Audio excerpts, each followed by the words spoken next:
네, 창의성은 행복한 직원들에게서 나온다는 조선일보의 6월자 기사를 읽은 적이 있습니다. 백혈병에 걸린 한 직원을 위해서, 머리카락이 빠져가는 그 직원을 위해서 온 직원들이 한 자리에 모여서 회의한 끝에 미용사를 초빙해서 온 직원이 머리를 밀었습니다. 머리를 잘랐습니다.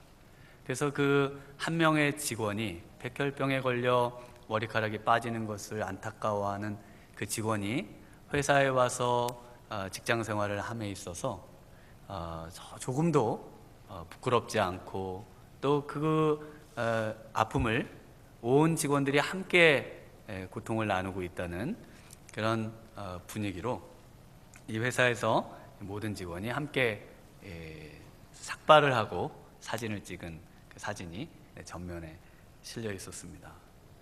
너무나도 이 마음에 기쁨이 오고 또 감동이 되고 그렇게 행복한 그런 이제 회사의 분위기를 우리가 생각해 볼 수가 있겠습니다.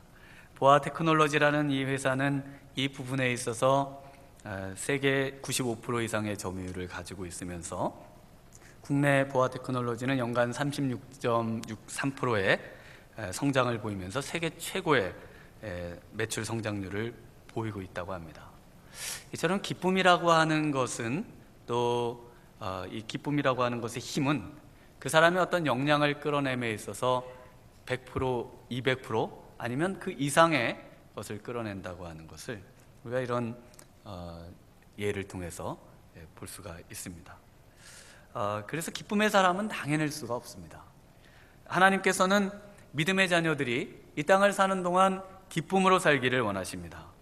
집에 들어갈 때 우리 자녀들이 아빠가 오건 엄마가 올 때 아빠 엄마를 맞이하지도 않고 인상을 쓰면서 방에 처박혀 있다고 생각해 보십시오. 그러면 도대체 왜 그러냐? 살고 싶지가 않습니다. 이런 이야기를 만일 우리 부모님이 들으신다면 정말 마음이 아프고 너무나 힘들 것입니다.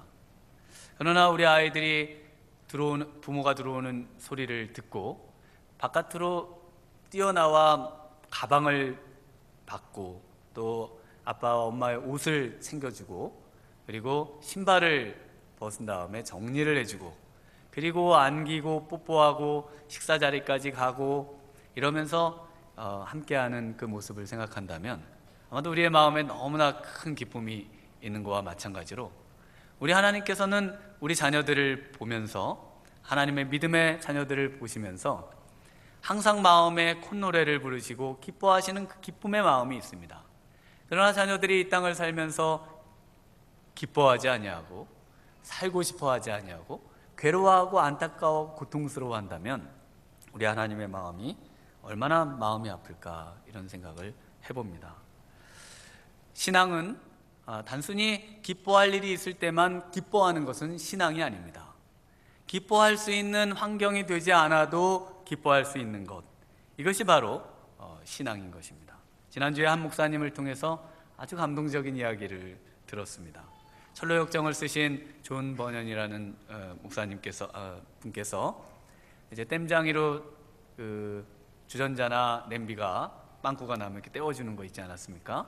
이런 직업을 가지면서 아주 어렵게 사셨지만 그런 하나님의 말씀을 증거하고 또 복음을 전파하고 또 말씀으로 늘 사시는 그분께서 이제 평신도로 설교한다는 제목으로 12년간 옥살이를 하게 됩니다.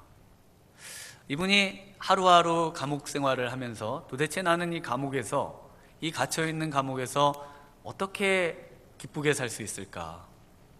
그래서 이 감옥에 유일하게 주어진 3발 달린 의자에 발을 하나 뺐습니다. 그리고 그 발을 속을 다 팠습니다. 파서 피리를 만들어서 이 피리로 하나님을 그 감옥에 있는 12년 동안 찬양을 했다고 합니다.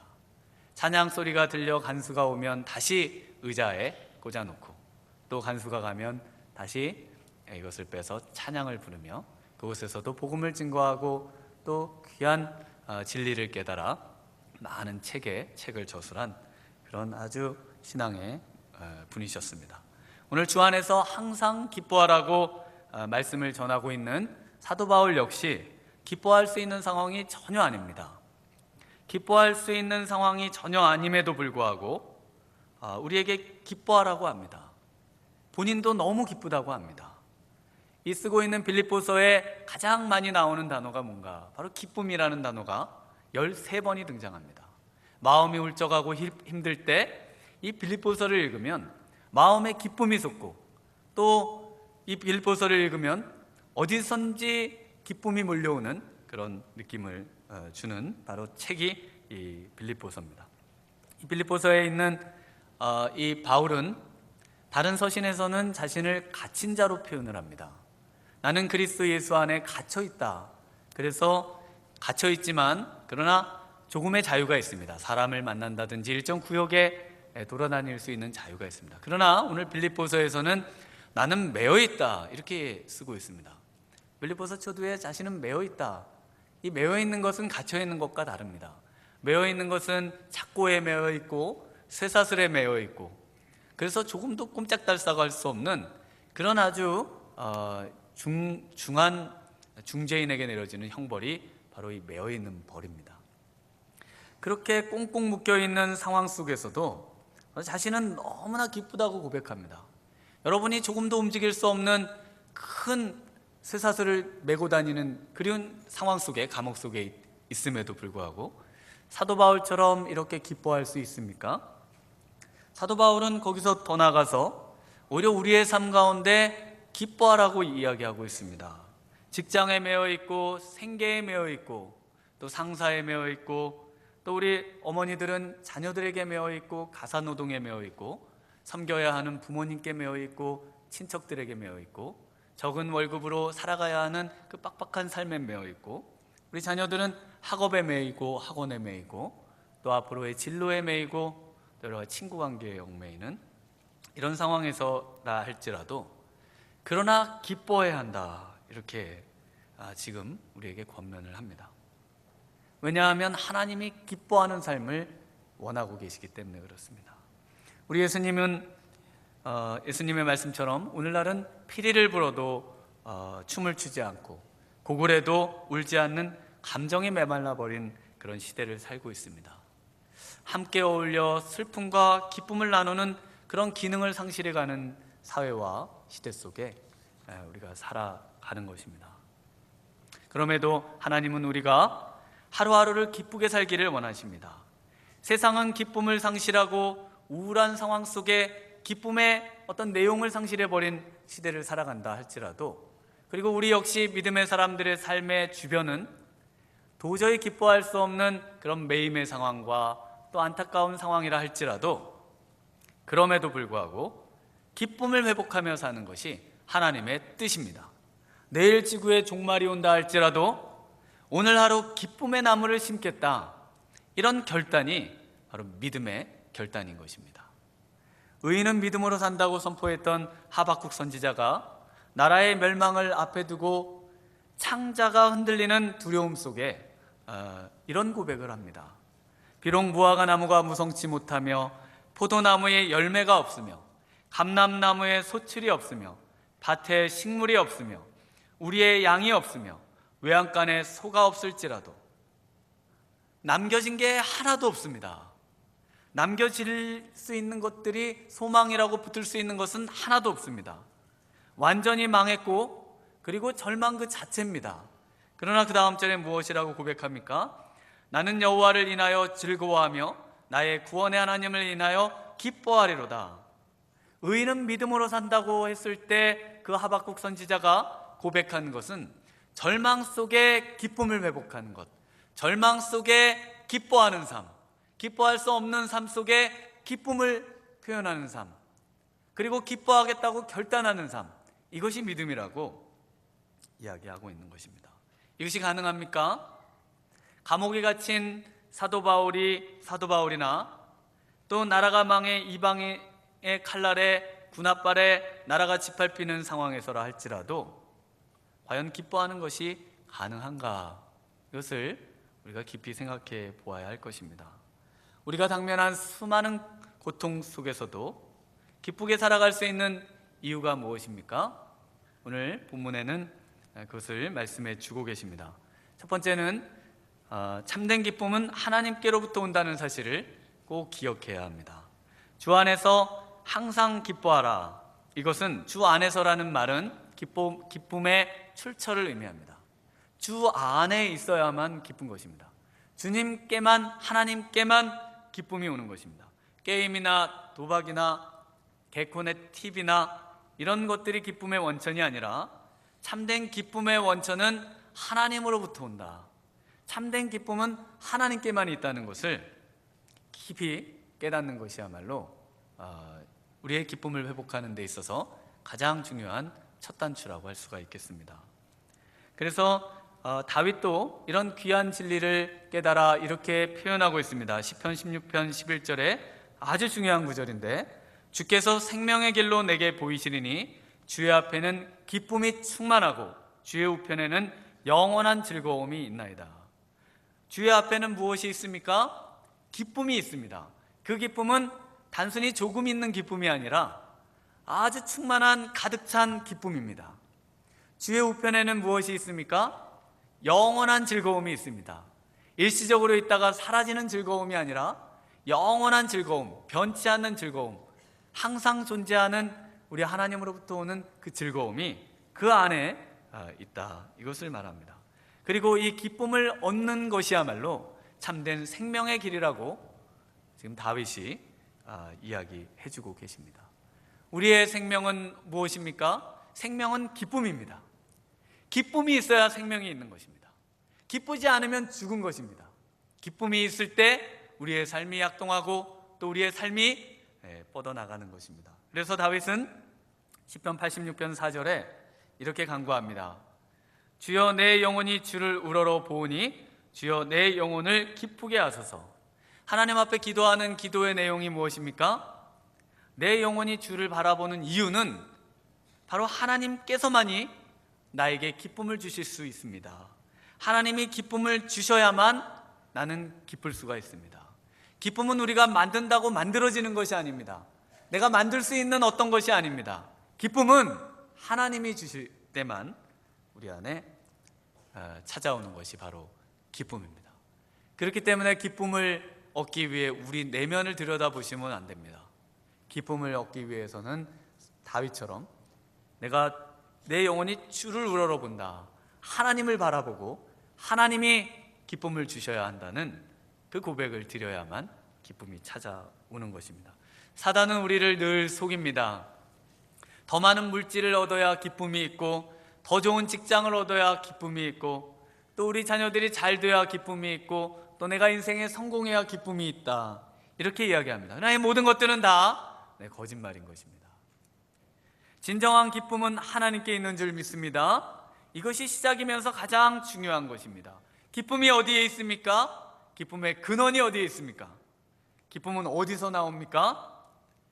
진정한 기쁨은 바로 하나님에게서 나오는 줄 믿습니다. 두 번째로 참된 기쁨을 얻는 것, 이 기쁨을 얻는 것이야말로 인생의 승리의 비결임을 아는 것입니다.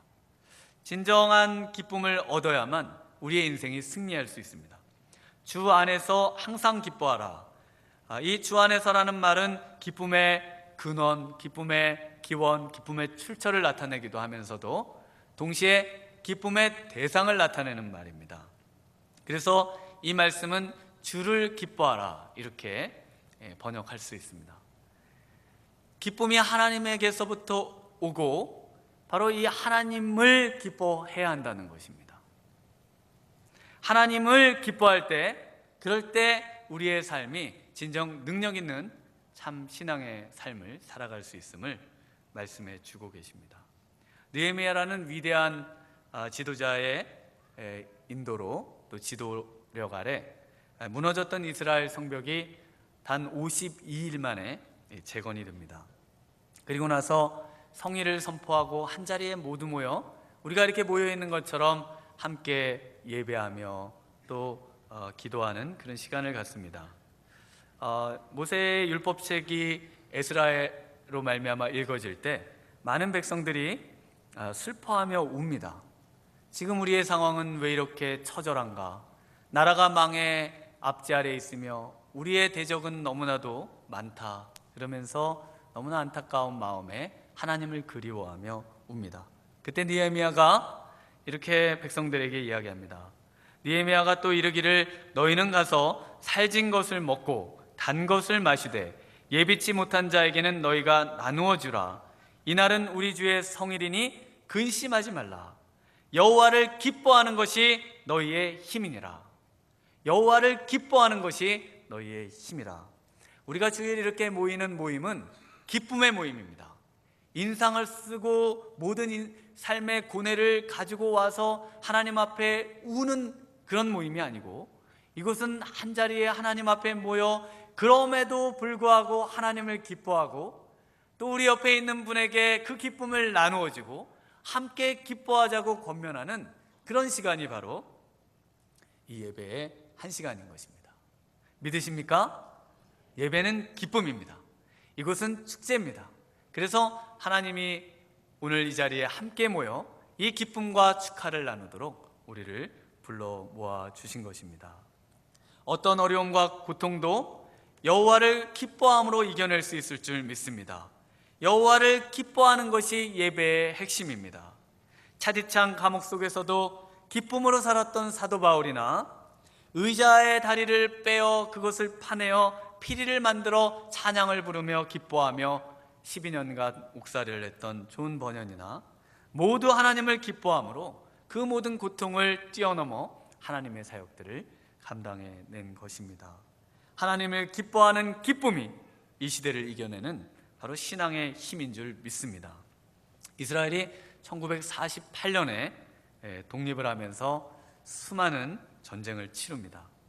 그 중에서도 6일 만에 전쟁을 끝낸 아주 위대한 전쟁이 있습니다. 6.1 전쟁이라고 불리는 6일 만에 끝낸 이유는 이 모세다얀이라고 하는 장군 때문에 그렇습니다.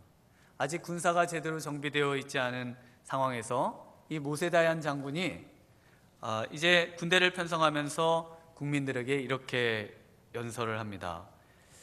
국민 여러분, 전쟁은 피할 수 없는 상황입니다. 조국을 위해 지원병이 필요합니다. 만약 아들들을 군대에 보내주시면 반드시 다음 안식일까지 안식일을 지킬 수 있도록 집으로 돌려보내겠습니다. 얼마나 기도를 했겠습니까? 하나님, 우리의 자녀들이 다음 안식일을 지킬 수 있도록 전쟁을 끝내게 도와주십시오. 6일 만에 끝내야만 다음 안식일을 지킬 수가 있지 않습니까? 그리고는 세계 방송망을 통해서 이스라엘 전군은 완벽한 무기로 무장되어 있다, 이렇게 발표했습니다. 그래서 적군인 아랍 국가들도 도대체 이스라엘의 이 무장한 이 병기가 뭐냐, 완전 무장한 이 병기가 뭐냐, 심지어 우방국들 미국까지도 포함해서 도대체 이스라엘이 우리가 모르는 비밀 무기가 뭐가 있을까, 그것을 알아내려고 여러 방면에서 노력을 합니다. 전쟁 하루 전날 이 모세다얀 장군이 나눠준 무기는 바로 하나 작은 성경입니다. 그 작은 성경을 전부 왼쪽 가슴에 포켓에 주머니에 넣게 했습니다. 유대인들은 이 심장에 가까운 이곳을 바로 이 기도의 장소로 여깁니다. 그래서 왼손에다가 기도할 때 감는 가죽끈이 있습니다. 심장의 맥박을 느끼며 내 맥박과 함께 하나님께 내 중심의 기도가 올라가도록, 바로 이 모세다얀 장군이 이야기한 비밀 무기, 최첨단 무기, 그 어떤 적군도 쳐부술 수 있는 무기는 무엇입니까? 하나님입니다. 하나님이 우리의 힘입니다. 하나님이 우리의 능력이십니다. 하나님을 기뻐할 때 하나님은 진정 우리의 인생의 능력이 되어 주시는 줄 믿습니다. 세 번째로, 기쁨의 삶은 매일의 삶의 결단을 통해서 찾아옵니다. 우리 4절 말씀을 한번 같이 읽어보겠습니다. 4절 말씀입니다. 시작. 주 안에서 항상 기뻐하라. 내가 다시 말하노니 기뻐하라. 네, 주 안에서 항상 기뻐하라 이야기합니다. 네, 이런 구절은 이번 주간에는 한번 암송을 해서 이렇게 다니시면 참 좋겠습니다. 우리 다시 한번 주 안에서로 시작하는데 한번 같이 외워보겠습니다. 시작. 주 안에서 항상 기뻐하라. 내가 다시 말하노니 기뻐하라. 사도 바울의 전서신 속에 이렇게 한 개념을 같은 문장에서 두 번 반복하는 것은 오늘 이 본문밖에 없습니다. 기뻐하라는 이 본문에서만 항상 기뻐하라, 그리고 내가 다시 말하노니 기뻐하라, 이렇게 아주 목소리를 높여 강조하며 이것을 꼭 해야 한다고 이렇게 결단하며 살라고 촉구하는 말씀은 오늘 본문 빌립보서 4장 4절의 말씀밖에 없습니다. 언제 우리가 기뻐해야 합니까? 네, 항상 기뻐해야 합니다.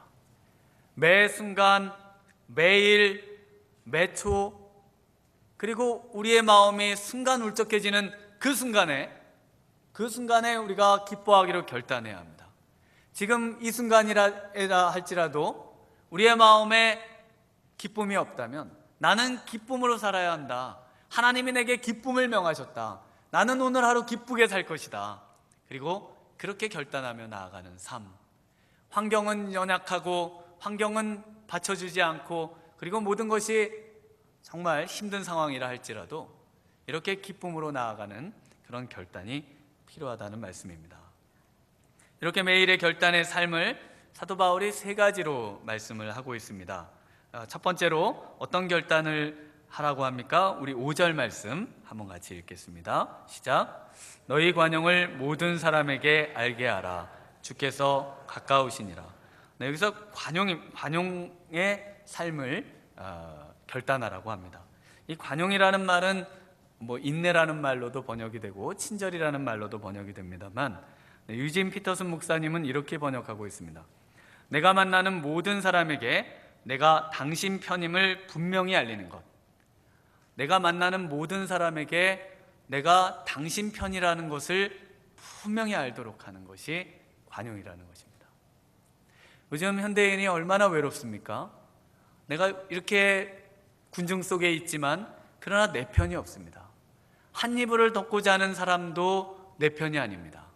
한 이불을 덮고 자는 사람이 오히려 나를 더 정죄하고 세상의 모든 악의 근원인 것처럼 나를 몰아붙일 때가 많습니다. 그래서 도저히 같은 침대에 자기 힘들고 방바닥에 내려와 자고 싶을 때가 얼마나 많이 있으십니까? 사회 뉴스나 이런 것들을 보십시오. 그 사람들의 편이 없습니다. 그것이 이익이 되면 편이 되어주는 것 같지만 그러나 순간 그것을 비난하고 비판하는 쪽으로 모든 것을 방향을 틉니다. 항상 나는 당신의 편입니다. 당신을 위해 존재합니다.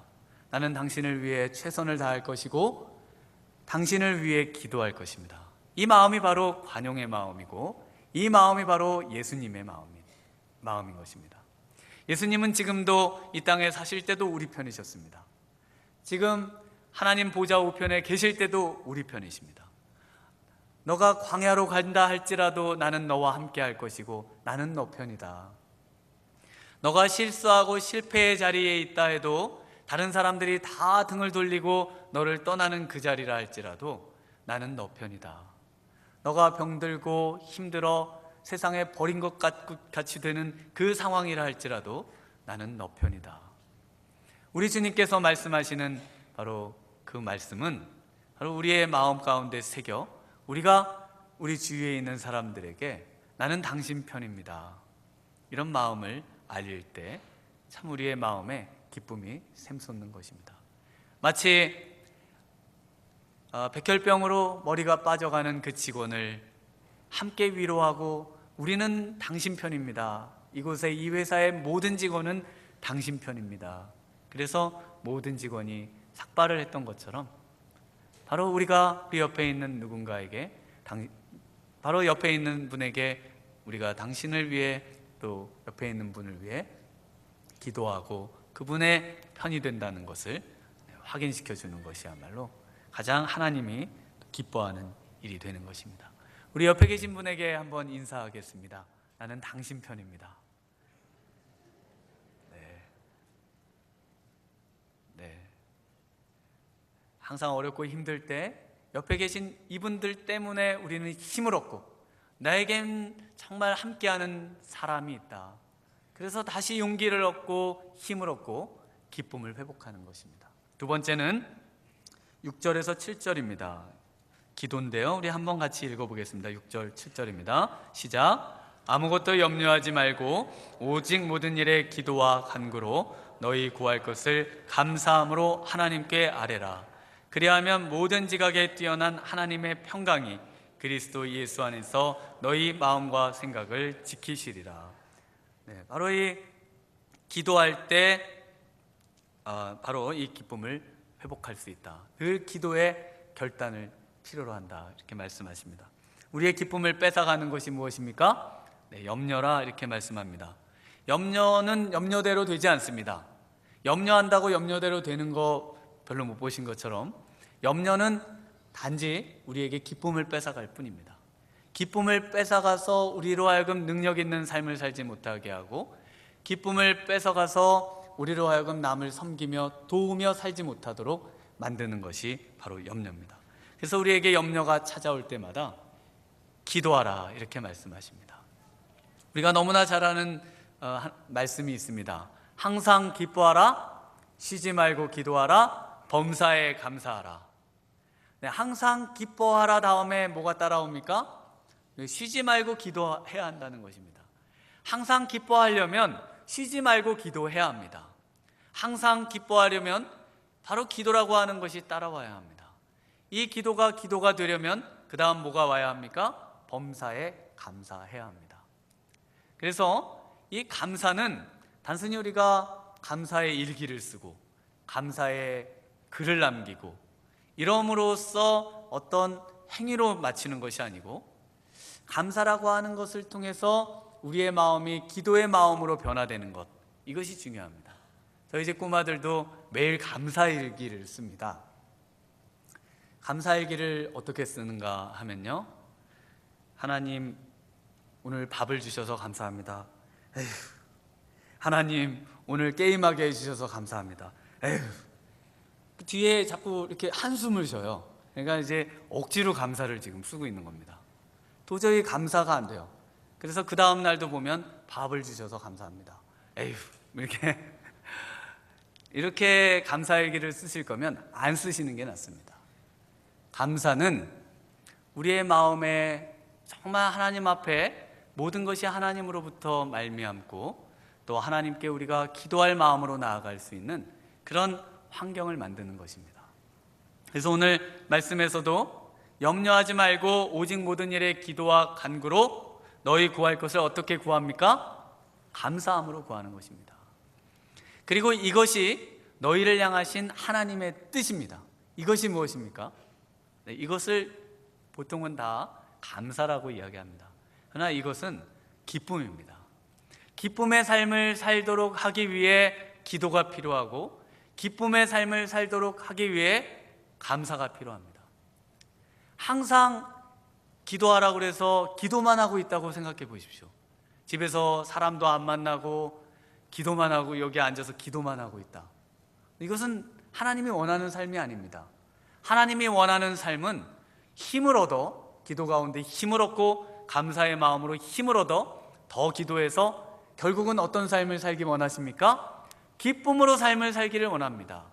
그래서 믿지 않는 사람들이 우리를 볼 때 저 사람은 분명히 지금 기뻐할 상황이 아닌데 어떻게 기뻐할 수가 있을까? 저렇게 완전히 망한 자리에서 저렇게 절망의 자리에서 기뻐할 수 있다니 정말 대단하다. 나 같으면 몇 번 죽었을 텐데 저 사람은 도대체 어떻게 저렇게 기뻐하며 살 수 있을까? 그 사람이 신기하게 생각하고 나도 저 사람처럼 저 기쁨 얻었으면 좋겠다 생각해서 믿음의 자리로 나올 수 있도록 하는 것이 하나님의 뜻입니다. 믿으십니까? 하나님은 우리가 기뻐하는 삶을 살기를 원하십니다. 하나님은 우리가 기쁨을 표현하여 많은 사람에게 기쁨의 바이러스가 돼서 기쁨을 전파하며 살기를 우리 하나님께서는 원하고 계십니다.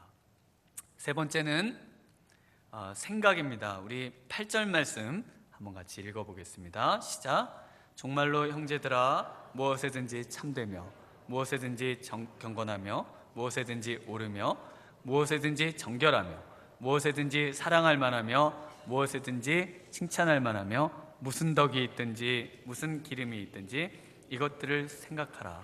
네, 이것들을 생각하라. 이것들이 뭡니까? 지금 여기서 열거하고 있는 이것들입니다. 이것들은 전부 하나님이 기뻐하시는 겁니다. 하나님이 뭘 기뻐하실까?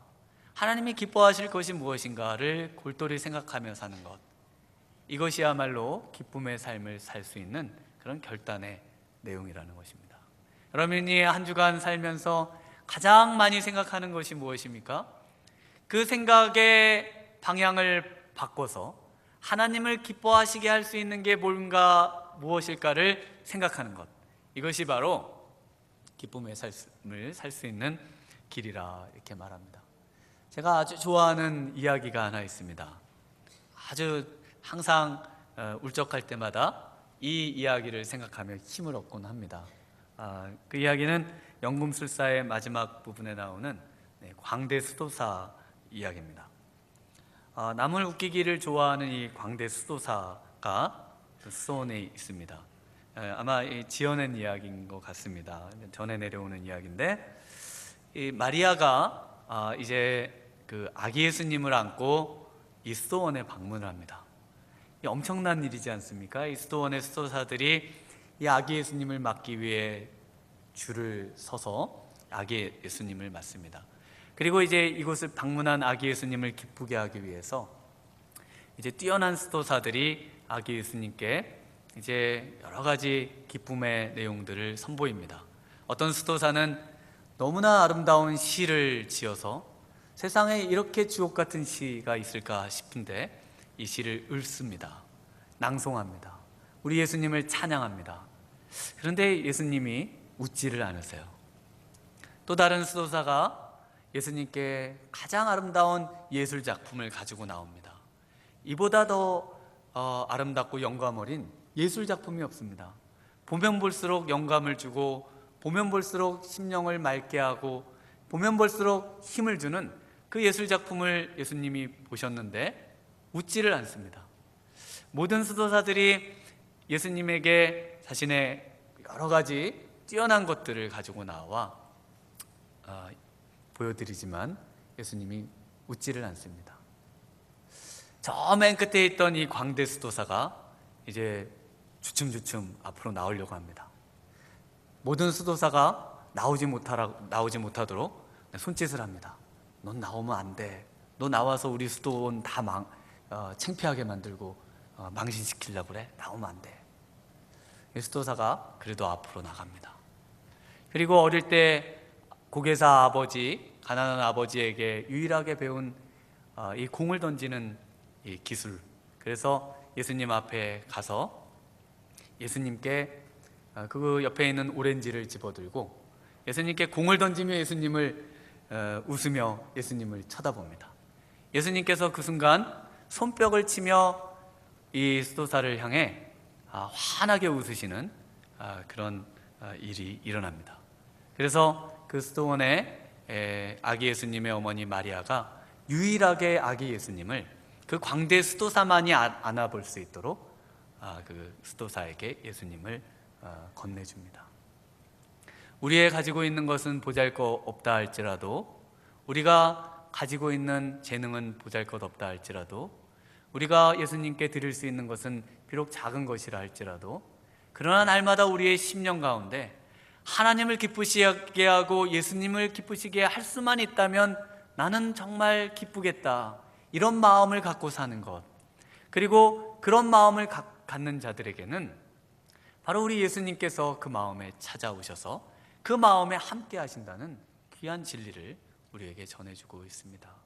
우리 주님께서는 우리가 기뻐하며 살기를 원하십니다. 날마다 기쁨으로 살기를 원하십니다. 기쁨으로 하나님께 영광을 돌리고 기쁨으로 복음을 증거하고 기쁨으로 정말 모든 상황을 뛰어넘어 정말 하나님의 자녀답게 살기를 원하십니다. 이번 한 주간도 기쁨으로 승리하시는 저와 여러분 되시기를 주님의 이름으로 축원합니다. 기도하시겠습니다.